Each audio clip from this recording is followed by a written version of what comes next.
Swastiastu, Assalamualaikum warahmatullahi wabarakatuh. Shalom, nama budaya, salam kebajikan, dan salam harmoni.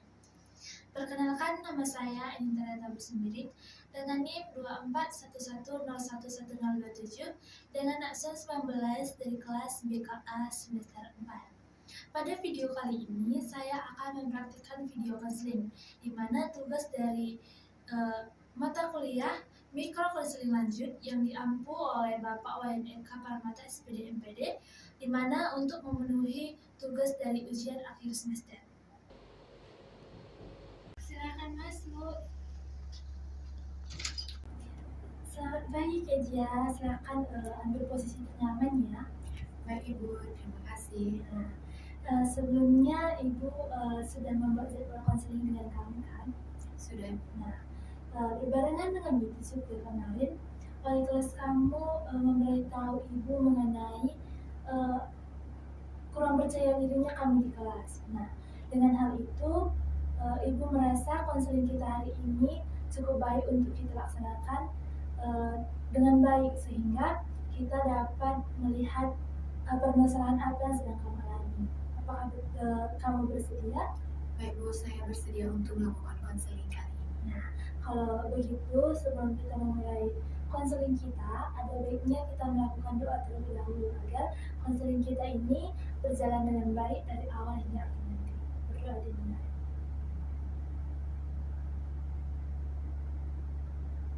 Berdoa selesai. Nah, ini boleh bertanya terlebih dahulu. Mungkin perasaan kamu saat pertama konseling ini bagaimana? Perasaan saya mungkin karena ini baru pertama kali itu saya merasa gugup Bu. Nah, kamu tidak perlu gugup, ambil saja posisi ternyamanmu dan sehingga konseling ini bukan menjadi beban untuk kamu, tetapi sebagai sumber untuk mengeluarkan segala yang pikiran-pikiran yang tidak enak itu di dalam diri kamu. Yang pertama itu Ibu ingin menjelaskan mengenai bagaimana asas konseling kita. Nah, asas konseling itu ada beberapa. Nah, Ibu ingin menjelaskan yang pertama itu ada asas kerahasiaan. Jadi segala cerita atau apapun yang ingin kamu ceritakan hari ini tidak akan Ibu sebar. Nah, kemudian ada juga asas keterbukaan. Segala sesuatu yang ingin kamu sampaikan saja kepada Ibu. Sebisa Ibu, saya akan menjawab dengan yang seperti kamu harapkan juga. Nah, ada juga asas kesukarelaan. Kamu jika tidak ingin memberi jawaban yang dari saya minta, kamu tidak juga dipaksa. Jadi konseling ini berpusat pada diri kamu, di mana kamu tidak perlu merasa terbebani saat konseling, dan Ibu harapkan konseling ini membuka keterbukaan untuk diri kamu. Sampai di situ apakah kamu paham? Baik Bu, saya sudah paham apa aja asas-asas yang ada dalam konseling kita kali ini. Nah, berikutnya itu ada juga kontraknya, di mana konseling kita ini kita akan lakukan di antara 20 sampai 30 menit setiap sesinya. Nah, jika nanti waktunya sudah sampai, bisa kita lanjutkan beberapa minggu ke depan atau beberapa hari ke depan lagi. Kemudian itu setiap permasalahan kamu izinkan Ibu untuk mencatat mengenai hal yang kamu alami. Apakah kamu dapat bersedia? Baik Bu, saya bersedia. Nah, kalau begitu kita mulai konseling kita mulai dari permasalahan kamu, di mana permasalahan yang saya dengar itu kamu mempunyai kurang percaya diri di depan kelas. Nah, saat kita melakukan jadwal konseling juga kemarin, kamu memberitahu Ibu bahwa kamu ingin konseling mengenai kurangnya percaya diri kamu. Nah, untuk lebih lanjutnya, bolehkah kamu menceritakan ke Ibu mengenai permasalahan yang kamu alami itu seperti apa? Baik Bu, di sini saya akan bercerita tentang masalah yang saya alami.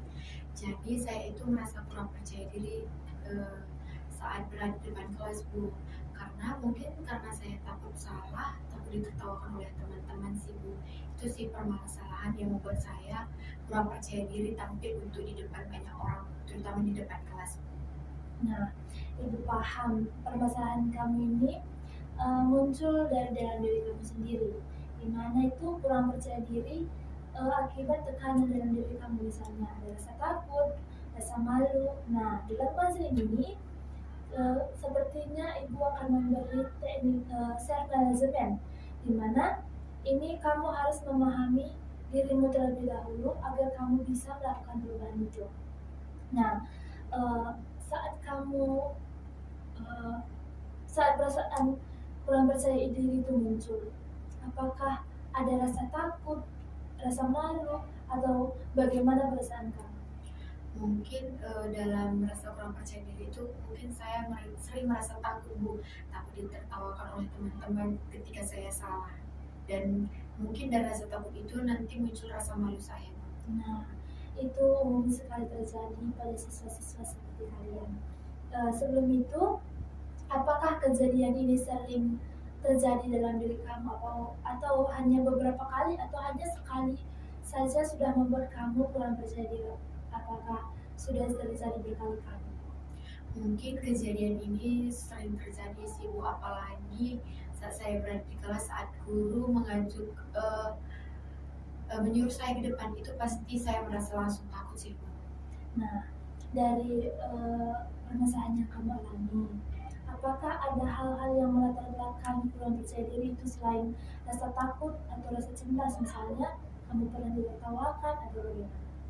Jadi Bu, perasaan kurang percaya diri saya itu muncul saat saya menduduki bangku SMP, saat saya sedang ingin menjawab pertanyaan dari guru, dan ketika saya menjawab pertanyaan itu, ya Bu, memang pertanyaan yang saya jawab itu salah. Jadi dari situ saya mulai ditertawakan oleh teman-teman, dan dari situ saya merasa malu dan kurang percaya diri, dan sudah takut untuk tampil di depan semua banyak orang. Dan saya mengingat bahwa saya pernah itu ditertawakan. Nah, dari jawaban kamu, ibu juga ingin bertanya, apakah saat kamu menjawab pertanyaan itu, apakah kamu selalu salah atau pernah juga menjawab benar atau bagaimana? Mungkin pernah juga sih Bu, saya menjawab pertanyaan dengan benar. Nah, itu buktinya bahwa kamu tidak selalu salah. Buktinya itu kamu bisa melakukan perubahan jika kamu menyadari kesalahan kamu itu.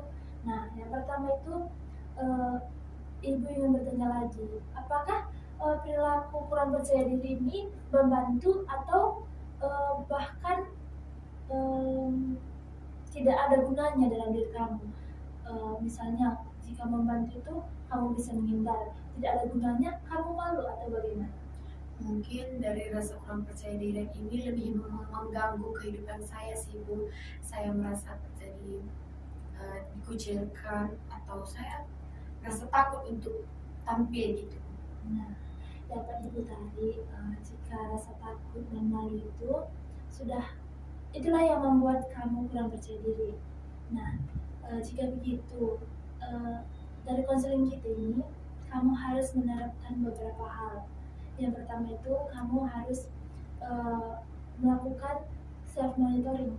Di mana self monitoring itu yang pertama kamu harus mencatat mengenai perilaku kapan saja dan apakah sering atau jarang, sehingga kurang percaya diri itu kamu atasi dengan kamu bisa atau semangat pada dirimu sendiri. Kemudian itu self evaluation, di mana dari pencatatan yang sudah kamu lakukan itu kamu memberi contohnya seperti semangat dalam bentuk reward kepada diri kamu. Nah, di mana saat kamu sudah menjawab pertanyaan dengan benar, kamu harus membuat satu pencapaian diri kamu. Tidak usah dulu dalam bentuk hal yang besar. Misalnya, memberi semangat pada diri sendiri bahwa aku bisa. Kemudian, self goal itu ada seperti bentuk pencapaian. Misalnya, jika kamu ingin dalam beberapa hal pertanyaan yang sudah kamu jawab, kamu memberi reward yang lebih besar lagi, misalnya membeli satu barang. Nah, tetapi itu jika sudah melakukan perubahan, jika kamu sudah menyadari bahwa perubahan itu benar-benar terjadi dalam diri kamu, bahwa kamu lebih percaya diri. Nah, apakah saran dari ibu dapat kamu terima atau ada hal yang ingin kamu tambahi untuk langkah perubahan yang kamu lakukan? Mungkin langkah dari ibu itu bisa saya lakukan mulai dari sekarang dan bisa saya terapkan, dan itu juga saya dengar tadi mungkin itu sangat bermanfaat nanti untuk kedepannya untuk mengurangi rasa kurang percaya diri saya. Nah, betul. Itu sangat membantu kamu. Nah, kemudian juga itu ada self rewardment, di mana itu ada memberi penghargaan, tetapi setelah benar-benar perubahan itu terjadi. Contohnya, memberi semangat pada diri sendiri, seperti contohnya itu saya bangga dan sudah mencoba dengan baik. Tetapi itu lakukan ketika kurang percaya diri kami itu sudah hilang. Ketika kamu sudah berani menjawab pertanyaan, rasa takut sudah tidak lagi muncul, dan rasa malu itu tidak lagi muncul. Nah, untuk melakukan perubahan ini, kamu harus sadarkan diri kamu sendiri bahwa kamu bisa berubah atau kamu bisa melawan situasi yang seperti ini. Nah, untuk hal yang ini dulu, apakah kamu dapat memahami sesi coaching kita ini?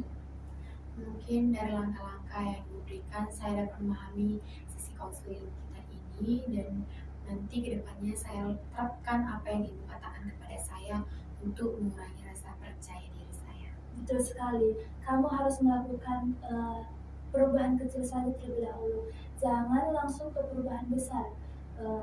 Kita mulai dari yang terkecil agar setiap perubahan itu mempunyai langkah-langkahnya. Kemudian ibu rasa dari perubahan kecil ini kita akan melakukan coaching selanjutnya mengenai perkembangan diri kamu. Nah, sebelum kita pada akhir konseling, apalagi yang ingin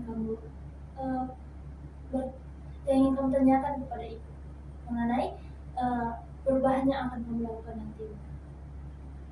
Mungkin sampai di sini aja Bu, belum ada pertanyaan saya.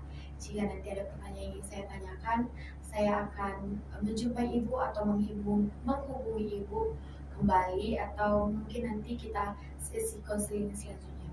Nah, betul sekali. Dapat ibu tarik kesimpulannya, konseling kita ini nantinya akan menghasilkan itu kamu lebih memahami diri kamu sendiri, kemudian lebih berani mencoba dan memberi perubahan kecil pada diri, dan yang ketiga itu memiliki strategi untuk mengatasi rasa takut. Nah, maksudnya ini jangan menghindar. Ketika kamu sudah melakukan perubahan itu, kamu tidak akan lagi menghindar mengenai, contohnya seperti disuruh ke depan atau melakukan presentasi. Nah, itu nanti kamu akan lebih berani, dan agar hasil konseling kita ini lebih baik, ibu minta kamu membuat catatan. Nah, catatan itu nanti ibu lihat saat kita melakukan konseling selanjutnya. Apakah kamu bersedia? Baik Bu, saya bersedia untuk membuat catatan. Nah, untuk lebih lanjutnya, ibu ingin mengetahui sejauh mana pemahaman yang kamu rasakan selama kita konseling ini. Mungkin pengalaman saya dari konseling ini, mungkin rasa kurang percaya diri itu lebih ke merugikan diri sendiri.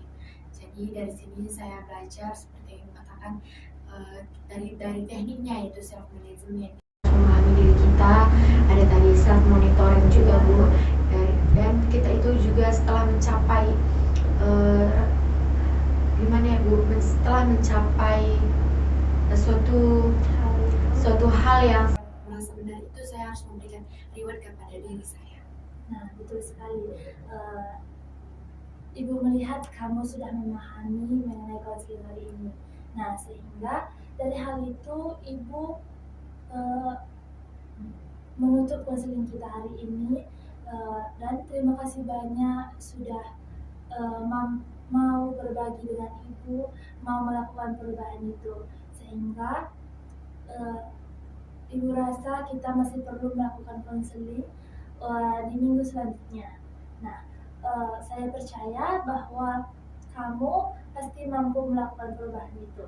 Dan jika nanti ada sesuatu yang kamu inginkan atau kamu tanyakan, ibu siap untuk menjawab ataupun eh, memberikan menjawab pertanyaan yang kamu tidak kurang pahami tersebut.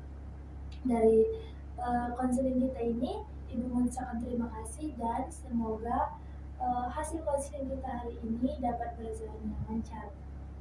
Baik Bu, terima kasih. Mungkin perasaan saya juga sudah sedikit lebih lega dan saya juga sudah memiliki niat untuk mengurangi rasa kurang percaya diri pada diri saya. Nah, itulah hasil yang konseling yang kita inginkan, di mana kamu sudah mempunyai perasaan lebih lega dan melakukan perubahan nantinya. Nah, apakah masih ingin ada kamu tanyakan? Untuk saat ini saya tidak memiliki pertanyaan Bu. Mungkin nanti saat saya menjalaninya saya akan tanyakan di sisi konseling selanjutnya. Nah, kalau begitu terima kasih, dan tadi kita memulai konseling dengan doa, sekarang kita tutup lagi dengan doa.